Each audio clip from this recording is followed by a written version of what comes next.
Bonjour Paul Jorion, mon nom est François Cochet, j'habite Genève et je réponds à votre publication récente dans votre blog concernant l'espèce. Ce que je voulais vous dire, et puis en même temps vous présenter, voilà, ça c'est mon papa et ma maman sur le bateau qui traverse le lac Léman. Voilà mon père. Mon père, lui, connaissait bien la Belgique. Il y allait 2 fois par an. Il aimait aller là-bas. Ça le détendait, c'était ses vacances. Il y allait avec l'avion. Et il allait toujours à Ostende pour manger les moules et les frites. Comme cela, des beaux plats de frites et des beaux plats de moules. Et quand il revenait et qu'il nous parlait d'Ostende, eh bien, il était joyeux, il avait le sourire, il était généreux, il était magnifique.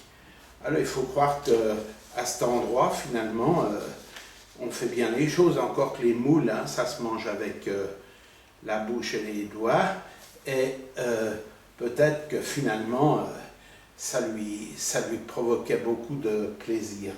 Ce qui s'est passé, c'est que finalement, ma mère est décédée à 55 ans, lui à 87 ans, et moi je suis resté avec lui jusqu'à ce moment-là.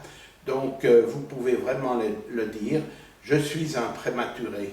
Je suis encore plus prématuré qu'après ça.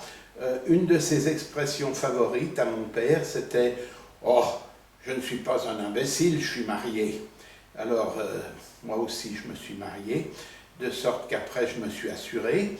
J'ai été assuré, je suis assuré socialement, j'ai la retraite, j'ai toutes sortes d'assurances, et des assurances pour ma voiture, pour tout.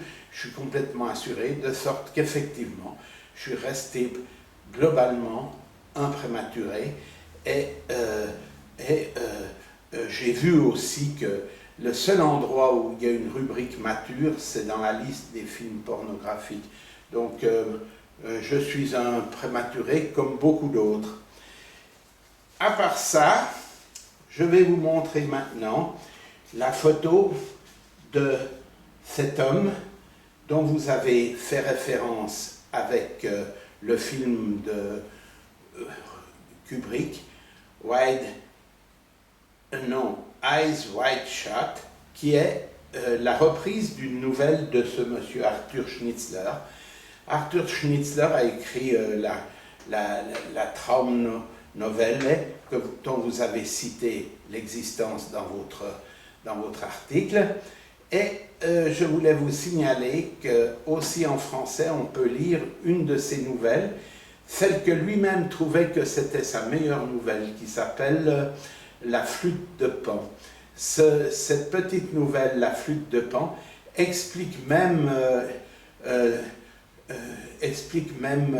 ses intentions sur la Traumnovelle, et comme elle explique également le film de Kubrick, parce qu'elle nous explique ce qu'est l'amour, ce qu'est la sagesse, et comme pourrait dire dans sa quête le grand poète belge Brel,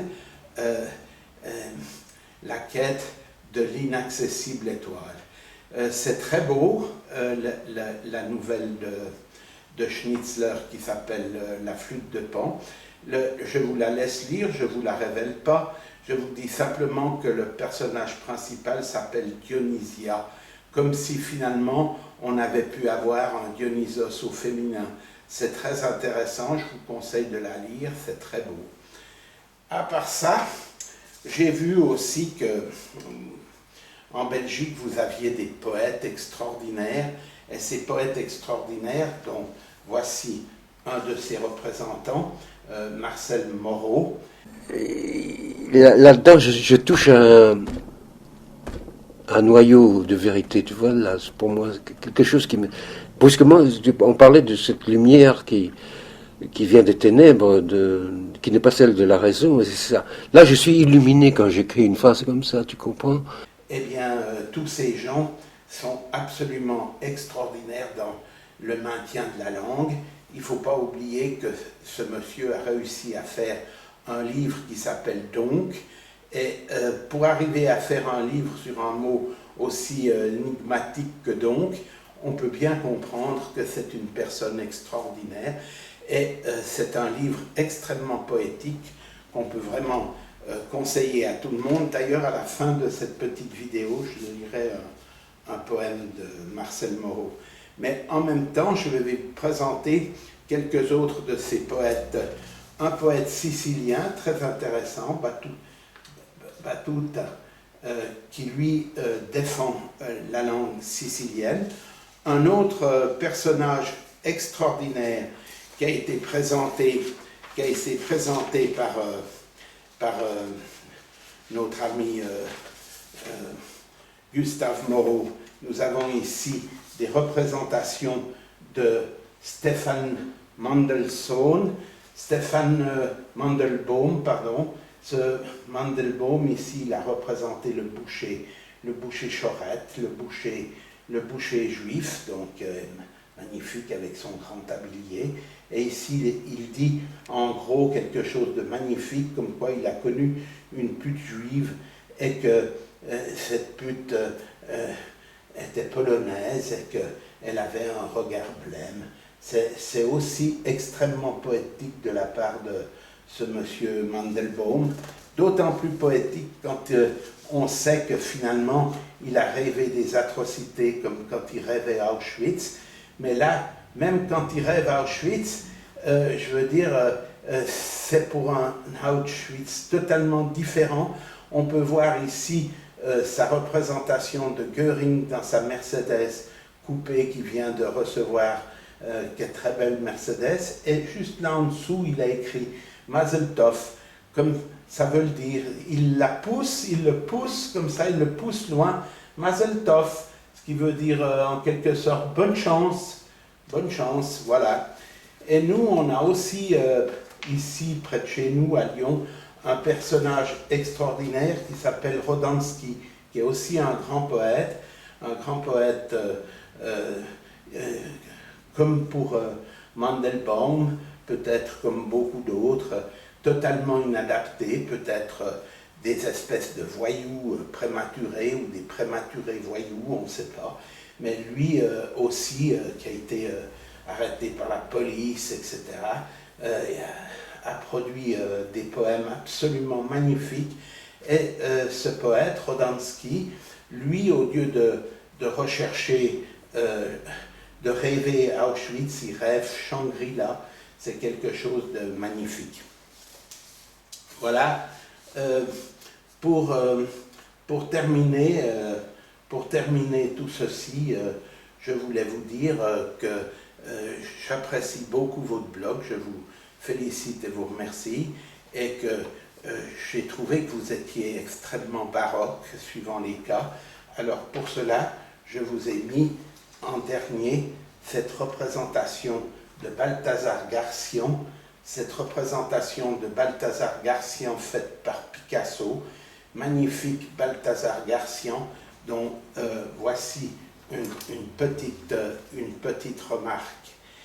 Il ne s'agit pas tant, écrit un commentateur contemporain, de tromper que de laisser croire. Pratique d'un cynisme suave, les hommes aiment si peu la vérité qu'il est inutile de courir le risque de leur mentir, leur propre médiocrité morale se chargera de les détourner. Et puis, comme je vous l'ai promis, à la fin, je vous lis cette partie d'un poème de Marcel Moreau, que je pense que ça peut clôturer notre petite intervention et notre petite vidéo qui vous remercie bien sûr de tout ce que vous faites et qui s'appelle « Femme, sœur, amie ». J'ai tourné autour de ton ventre plus de fois que je n'ai couru les balles. Femme, sœur, amie, amante, j'ai contemplé ton ventre plus souvent que les arts d'ici-bas, que les constellations là-haut. Femme, sœur, amie, amante, prêtresse, j'ai écouté ton ventre avec tant de croyance que je m'en restais plus pour la croyance en l'homme. Femme, sœur, amie, amante, prêtresse, pécheresse, j'ai appris de ton ventre plus que ne m'enseignèrent les livres. Femme, sœur, amie, amante, prêtresse, pécheresse, agnelle, louve, succube, garce, crasse, folle, j'ai noyé dans ton ventre plus de raisons que ne s'en vidait mon esprit. Mais, femme unique, jamais, au grand jamais, je ne pourrais jurer sur ton ventre à sa source que je sais où je vais quand je vais en lui. Voilà, c'était une petite vidéo à votre attention pour vous dire que ici à Genève, il y a un François Cochet qui pense à vous, cher Paul Jorion. Bien à vous.